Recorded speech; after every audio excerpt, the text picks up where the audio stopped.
Hello guys, ഇന്ന് പെട്ടെന്നൊരു കൊതി വന്നു. ഇന്ന് രാവിലെ തൊട്ടേ ഒരു കൊതി ഉണ്ടായിരുന്നു, പൊതിച്ചോറ് ഉണ്ടാക്കിയിട്ട് കഴിക്കണമെന്ന്. പക്ഷെ പൊതിച്ചോറ് ഉണ്ടാക്കാൻ എനിക്ക് കുറച്ച് മടിയായിരുന്നു. പിന്നെ ഞാൻ മീൻ ഇല്ലാത്തതുകൊണ്ട് മടിച്ചിങ്ങനെ ഇരുന്നത്. പക്ഷേ അമ്മ എന്നെ വിളിച്ചിട്ട് പറഞ്ഞു മീൻ ഇരിപ്പുണ്ട്, വന്നെടുത്തോളം പറഞ്ഞു.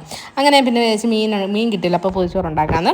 ആദ്യം തന്നെ ബീട്രൂട്ട് തോരനും പിന്നെ ചമ്മന്തി എന്ന് വെച്ചാൽ മറ്റേ വറ്റൽമുളകൊക്കെ ഇട്ട് അടിപൊളി ചമ്മന്തിയായിരുന്നു, വറുത്തരച്ച ചമ്മന്തിയായിരുന്നു. ഭയങ്കര ടേസ്റ്റാണ്. എനിക്ക് പണ്ട് എപ്പോഴും സ്കൂളിൽ ഈ ഒരു ചമ്മന്തിയാണ് കൊണ്ടുപോകുന്നത്. അണ്ണനും അതേപോലെ. ഞങ്ങളെല്ലാം ഏകദേശം എല്ലാം ഒരേപോലെ സ്വഭാവമുള്ളവരാണ്. എനിക്കിഷ്ടമുള്ള സാധനങ്ങളൊക്കെ അണ്ണനും ഇഷ്ടമാണ്.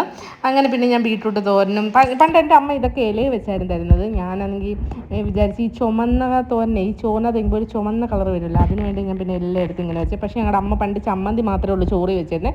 ബാക്കിയെല്ലാം എനിക്ക് സെപ്പറേറ്റ് പൊതിഞ്ഞായിരുന്നു വെക്കുന്നത്. ഭയങ്കര നൊസ്റ്റുമാണ്. പിന്നെ അണ്ണൻ വരാൻ കുറേ താമസിച്ച് 3 മണിയായി. അങ്ങനെ അണ്ണന് കൊണ്ടുകൊടുത്തപ്പോൾ അണ്ണന് ഭയങ്കര സന്തോഷമായി. സർപ്രൈസ് ആയിരുന്നു ഇത് കേട്ടോ. അങ്ങനെ മുട്ട പകുതി ഉള്ളൂ എന്ന് പറഞ്ഞാൽ എന്നെ കളിയായിക്കൊണ്ടിരിക്കുകയാണ്. പക്ഷേ ആകെ ഭയങ്കര സന്തോഷമായി. ഈത്തപ്പഴം നാരങ്ങയൊക്കെ ഇട്ട് അച്ചാറുണ്ടായിരുന്നു, അടിപൊളി അച്ചാറാണ്.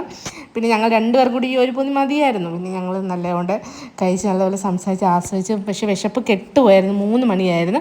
അതുകൊണ്ടാണെന്ന് ഭയങ്കര ടേസ്റ്റ് ആയിരുന്നു. അണ്ണ അതിൻ്റെ ഇടയ്ക്ക് ചോദിക്കുക നിൻ്റെ അമ്മ അന്ന് ഉണ്ടാക്കി തന്നതെന്ന് ഇടയ്ക്ക് ചോദിക്കുക.